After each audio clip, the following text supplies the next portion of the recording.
ఆంధ్రప్రదేశ్ రాజకీయాల్లో దేశం మొత్తం ఒక రకమైతే ఆంధ్రప్రదేశ్లో చాలా ప్రత్యేక పరిస్థితులు, అబద్ధాన్ని నిజం, నిజాన్ని అబద్ధం, రకరకాల పరిస్థితుల్లో కులం కార్డు వాడటం అనేది విపరీతమైన ధోరణిలో ఇప్పటికీ కొనసాగుతూనే ఉంది.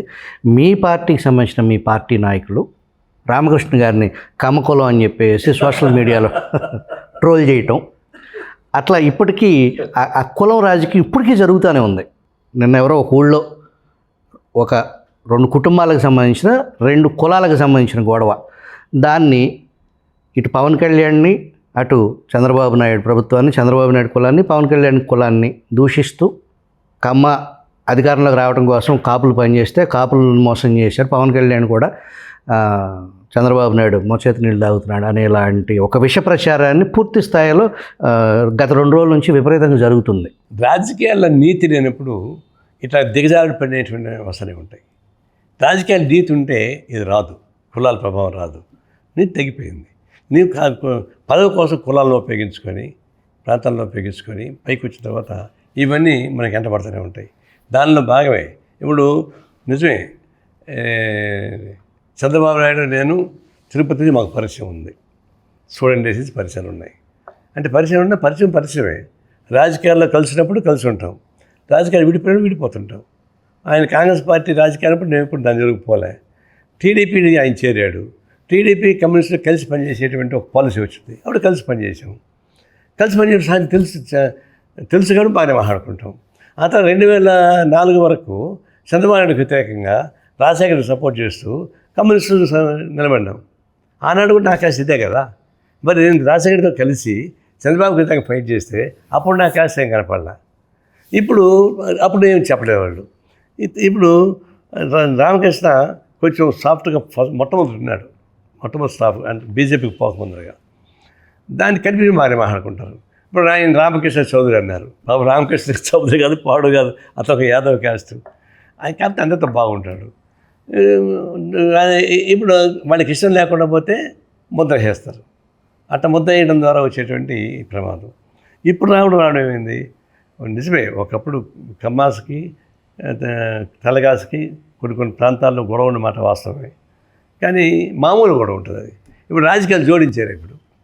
ఇప్పుడు పవన్ కళ్యాణ్ దీనికి వెళ్ళిన తర్వాత పవన్ కళ్యాణ్కు చంద్రబాబు కింద ఇప్పుడు చంద్రబాబు నాయుడు, పవన్ కళ్యాణ్, లోకేష్ ఎంత ఫ్రెండ్షిప్గా ఉన్నా కిందకి వచ్చేకాడికి ఎవరు జనం వాళ్ళకు ఉన్నారు కదా, ఎవరి క్యాస్ట్ వాళ్ళకు ఉంది కదా. వాళ్ళకి పని కానప్పుడు దీన్ని అడ్డం కొడుతుంటారు.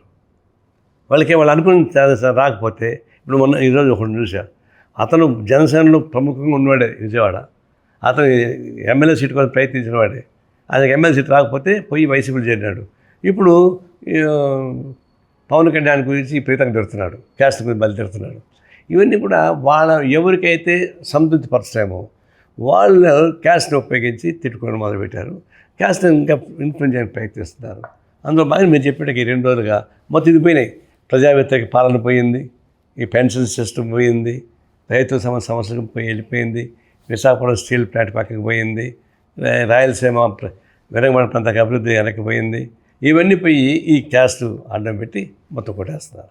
అంటే అసలు సమస్య పక్కదాన్ని పెట్టడానికి ఉపయోగపడే పద్ధతిలో ఈ క్యాస్ట్ని తీసుకు అడ్డం పెడుతున్నారు. ఇది చాలా ప్రమాదకరమైన ద్వారానే అది వాటిని ఖండించాలి జాగ్రత్తగా వాళ్ళు. నారాయణ గారు, మీరు అసలు రాజకీయాల్లోకి రావడానికి ప్రేరణ ఏంటి? వాస్తవానికి మాది చిత్తూరు జిల్లా నగరి, తమిళనాడు బార్డర్.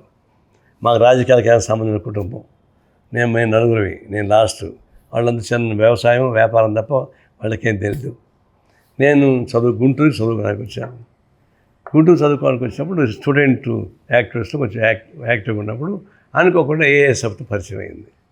ఏఎస్ఎఫ్తో పరిచయం అయితే అక్కడ స్టాలిన్ బాబు అని అప్పటికే పాపులర్ లీడర్, ఆయన నాతో ఫ్రెండ్షిప్ చేశాడు. స్లోగా ఏఎస్ఎఫ్ నుంచి తీసి పార్టీ దాకా వెళ్ళిపోయాం. గుంటూరు అంటే చాలా యాక్టివ్ మూమెంట్ కదా. అక్కడ నేను గుంటూరు టౌన్ సెక్రటరీగా ఎలక్ట్ అయ్యాను. గుంటూరు జిల్లా ఏఎస్ఎఫ్ సెక్రటరీ ఎలక్ట్ అయ్యాను. రాష్ట్ర ఏఎస్ఎఫ్కి ప్రమోట్ అయ్యాను. అంటే చాలా యాక్టివ్గా వెళ్ళిపోయాను. అప్పటిదాకా మా ఇంట్లో తెలియదు నేను కమ్యూనిస్ట్గా మారానని. ఎందుకంటే గుంటూరుకి ఇప్పుడైతే సోషల్ మీడియా వచ్చేసినా కాబట్టి తెలిసిపోద్ది. అప్పుడేమో ఏమో తెలియదు కదా. 5 ఏళ్ళ తర్వాత వాళ్ళు గుర్తుపెట్టారు. 5 ఏళ్ళు అయిపోయింది కానీ ఎడ్యుకేషన్ అయిపోయి ఉండాలి కదా, ఎందుకు రాలేదు నేను అంటే నా లైన్ మారిపోయింది అన్నాను. అప్పుడు నీకు డబ్బులు ఇచ్చేది కట్ అని ఆపేశారు. నేను గుంటూరుకి వచ్చాను. అప్పటి నుంచి పార్టీ హోల్ టైంకి మారిపోయాను. అప్పటిదాకా పాలిటిక్ హోల్ టైంకి కాదు నేను. అప్పటి నుంచి నేను రాష్ట్రంలో పనిచేసినప్పుడు పార్టీకి యాక్టివ్గా ఉన్నా. అప్పుడు మనని గుంటూరుకి వెళ్ళి పనిచేస్తాను అనుకుంటే లేదు మీ చిత్తూరు జిల్లా గారిని సొంత ఊరు తిరుపతికి పోయి పని చేసుకోమన్నారు. నేను అప్పుడు కూడా చెప్పాను, మాది సోషల్ బ్యాక్గ్రౌండు మాకు అనుకూలంగా లేదు, అక్కడ పార్టీ పెద్ద బలంగా లేదు, నేను ఆడ పోయి ఏం చేస్తాను చెప్పేసి అంటే నువ్వు ఎవరిని పోయి ఆడ పని చేయవు, ఇబ్బంది అయితే మేము చూసుకుంటామని చెప్పేసి పంపించాను. అప్పుడు గిరిప్రసాద్ గారు secretary, it is a mandate you should go. నేను తిరుపతికి పోయాను. ఆ టైంకి Chandrababu Naidu research scholar economics డిపార్ట్మెంట్లో, పెద్దలు Ramachandra Naidu research scholar social డిపార్ట్మెంట్లో. అప్పుడు ఈయన ఒక వర్గానికి నాయకుడు, ఆయన ఒక వర్గానికి నాయకుడు. ఆ రాజకీయాలు లేవు యూనివర్సిటీలో. నేను పోయి ఏఎస్ఎఫ్ పెట్టా పక్కన మధ్యలో పెట్టే పొలిటికల్ యాక్టివ్ పెరిగింది. అప్పుడు ఘర్షణలు గొడవలు. ఫస్ట్ ఘర్షణ వచ్చింది చంద్రబాబుతో మాకు, వాళ్ళ సంఘంతో మా వాడు గెలిస్తే వాళ్ళు స్టాప్ చేశారు, మేము వాళ్ళని గొడవ పెట్టాము. అట్లా స్టార్టింగ్లోనే ఘర్షణ చంద్రబాబు చూసాం. తర్వాత వాళ్ళు రాజకీయాలకు వెళ్ళిపోయారు. ఆయన ఎమ్మెల్యేగా వెళ్ళిపోయాడు. యూనివర్సిటీ మొత్తం మాకు హ్యాండ్ ఓవర్ అయిపోయింది. దాదాపు 10 years ఏఎస్ఎఫ్ ఏకశాఖాధిపతిగా గెలిచాము అక్కడ. అట్లా నేను రాజకీయాల్లో యాక్టివ్ అయ్యి అప్పుడు చిత్తూరు జిల్లాలో బాగా యాక్టివ్గా పనిచేశాను. బాగా యాక్టివ్గా ఉన్నప్పుడు రాష్ట్రానికి తీసుకొచ్చారు. రాష్ట్ర సెక్రటరీ యాక్టివ్ అని మరి సెంటర్కి తీసుకెళ్లారు. ఆ విధంగా పార్టీలో మా పార్టీ బ్యాక్గ్రౌండ్ లేకపోయినా నేను ఇంకొకటి మీకు చెప్పాల్సింది, హై స్కూల్ ఉన్నప్పుడు మా ఊళ్ళో నేనే దీపం పెట్టేవాడిని గుడికి, భక్తుండి ప్రతి పండుగలు సేవించేవాడిని. ఎస్ఎల్సి పాస్ అయితే గుండు కూడా కొట్టించుకున్నాను తిరుమల పోయి. అయితే గుంటూరుకి వచ్చి ఈ యాక్టర్ పాల్గొన్నాక మార్క్సిస్ట్ ఐడియాలజీని ఎత్తికెక్కిన తర్వాత అది పోయింది, ఇది వచ్చింది. అట్లా నేను కన్విన్స్ అయ్యాను. లేకపోతే మా ఒరిజినల్గా మా బ్యాక్గ్రౌండ్ ఇది కాదు, ఎంటర్ పూర్తిగా మార్డెంట్ ఆరాయిగా రా మెటీరియల్గా పోయినటువంటి గుంటూరుకి ఫినిష్డ్ ప్రోడక్ట్గా బయటకు వచ్చాను. ఇప్పుడు ఈ పద్ధతిలో తిరుగుతూ ఉన్నాను. అట్లా నేను రాజకీయాల్లోకి వచ్చాను తప్ప నేను చిత్తూరు జిల్లాలో ఉంటే కన్విన్స్ అయ్యేవాడిని కాదు, లేదా గుంటూరు పోయి చదువుకుంటాను ఉంటే కూడా కన్విన్స్ అయ్యేవాడిని కాదు. పరిస్థితులు నెట్టుకుంటూ వచ్చాయి. ఆ విధంగా వచ్చింది. మేము ఊహించామా? ఎవరు ఊహించలేదు.